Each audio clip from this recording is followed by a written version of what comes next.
Druga svetovna vojna je bila najobsežnejši in najdražji oborožen spopad v zgodovini, ki je potekal med leti 1939 in 1945. V njem pa je sodelovala večina svetovnih držav z več kot 100 milijoni pripadnikov oboroženih sil. Eden ključnih oseb v vojni, ki je terjala 60 milijonov žrtev, pa je človek, ki mu ni bilo sojeno postati slikar, ki je svojo mladost preživljal na ulicah Dunaja brez strehe nad glavo in ki je bil tik pred začetkom druge svetovne vojne nominiran za Nobelovo nagrado za mir. Maribor je edino slovensko mesto, ki ga je obiskal Adolf Hitler. Čeprav ne bomo nikoli povsem zanesljivo vedeli, zakaj se je Hitler odločil za obisk Maribora, se zdi, da je bila odločitev zelo verjetno posledica pomena, ki ga je Maribor zanj imel.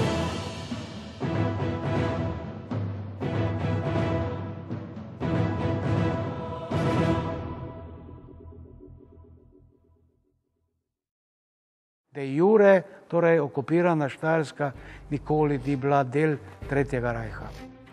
Z glavnega trga se je Hitler odpeljal na Slomškov trg in od tod v mestni grad, takrat in danes sedež muzeja. V svečani dvorani je Hitler sprejel predstavnike mariborskih Nemcev in osebja novonastalih okupacijskih ustanov. Najvidnejšo vlogo je imel vodja mariborskih Nemcev, sicer pa evangeličanski pastor Hans Baron.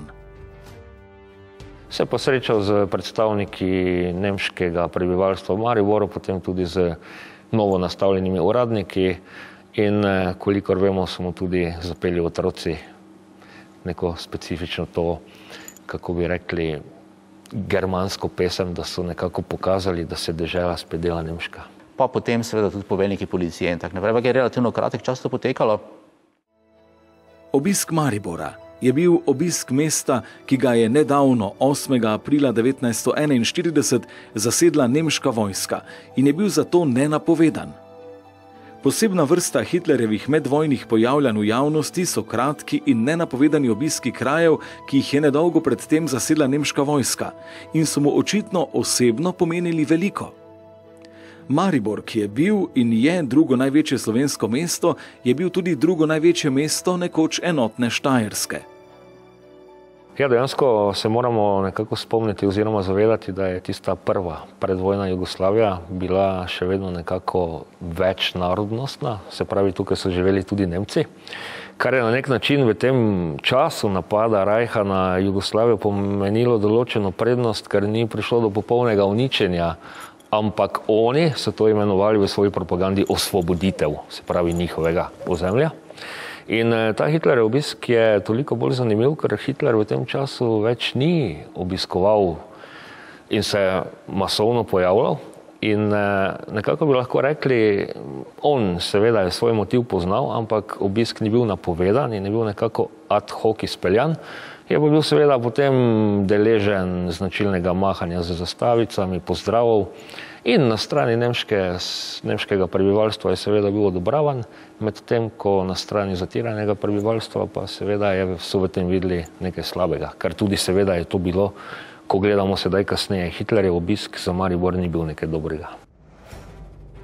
S posebnim vlakom je zapustil Hitler Mönchkirchen v soboto 26. aprila ob 2. Vlak je pripeljal do Špilja. Odtod je nadaljeval pot z avtomobilom v spremstvu štajerskega Gauleiterja Siegfrieda Überreiterja. Pripeljal se je pa seveda od Špilfelda z avtomobilom z prostega razloga, ker je bila proga pri Šentilu minirana in ni mogel z vlakom priti. Pripeljal se je tukaj do Železniškega mosta, ki je bil porušen, si ogledal, ni nobene fotografije znane. Odtod se je peljal potem po današnji ulici Kneza Kocla do glavnega trga, tam parkiral avto, izstopil in si pogledal porušeni stari most, tam je 15 fotografij nastalih. In odtod potem po ovinku čez Slomškov trg prišel, okrog 10. zjutraj je moralo biti, do Mariborskega mestnega dvorca, ki je bil že takrat sedež muzeja. In če pogledamo nekako časovnico, obisk je trajal od nekako 9:30 ure naprej, ob 12. uri je pa že uradno dokumentiran v Gradcu, se pomeni glede na takratne poti, cestne povezave, je v Mariboru lahko bil največ 1 uro. Maja 1941 je na naslovnici Štajerskega gospodarja bila slika Adolfa Hitlerja, ob kateri je bilo zapisano, da se je v dopoldanskih urah v Marburgu kakor ogenj v strehah od ust do ust razširila vest, da je Führerjev voz od Gradca krenil proti Špilfeldu z namenom, da obišče tudi naše lepo mesto. Šef civilne uprave, dr. Überreiter, se je tega dobro zavedal. Zato si je že od vsega začetka prizadeval, da bi čim prej dosegel gospodarsko enotnost slovenske Štajerske z avstrijsko Štajersko in tako vključil okupirano slovensko Štajersko v nacistični gospodarski sistem. Če se lahko tako izrazimo, pa bodimo zelo pazljivi z besedo, smo mi takrat, je naše okolje v takratnem času imelo srečo, da je bilo nekako je zaraščalo skupaj s takratnim nemškim prebivalstvom, kar pomeni, da motivi Reicha v našem okolju niso bili takšni kot drugod, kjer je prišlo do uničenja in do ropanja naravnih bogastev, ampak so gospodarstvo tega okolja želeli takoj s tako imenovanim procesom Gleichschaltung, se pravi v isto smerjanje, pripojiti gospodarstvu Tretjega Reicha. Jasno pa je, da je vse temeljilo na vojni industriji, kar pomeni, da če se tudi kar konkretno izrazimo, to seveda potem ni pomenilo nekega gospodarskega razcveta, ker se delalo vse za uničevanje. Je pa treba povedati tudi, da nemške podjetnike so takoj lahko priključili, slovenske podjetnike so razlastninili, deportirali, pobili, izgnali. Posebno mesto v okupatorjevem gospodarskem sistemu so zavzemali tisti industrijski obrati, ki so neposredno proizvajali za oboroževanje nacistične vojske. V okupirani nacistični Štajerski je bilo 12 takšnih tovarn, v Mariboru pa 6, in sicer tovarna kovinskih izdelkov Ernst Eilert, kovinsko podjetje Bühl, livarna Johana Penga, splošna stavbna družba in tovarna letalskih motorjev. Najpomembnejše tovarne tistega časa pa je bila tovarna avtomobilskih delov, ki je imela tudi podzemne bunkerje, potem mariborska livarna, Zlatorog in tovarna trakov in sukancev. Se pravi, šlo je od težke mehanizacije do uniform in kemikalij za potrebe Wehrmachta.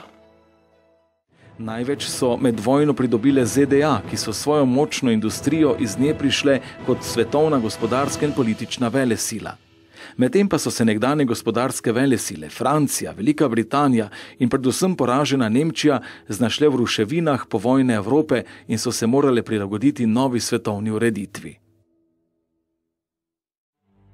Revitaliziranje krivde med drugo svetovno vojno je vse pogosteje navzoče tudi v slovenskih razmerah. Slednje pa posledično pritrjuje javnemu diskurzu zanikanja holokausta kot posledice naraščajočega antisemizma v Evropi, kar je v zdajšnjih političnih in družbenih razmerah ter napetostih nevaren in zaskrbljujoč pojav.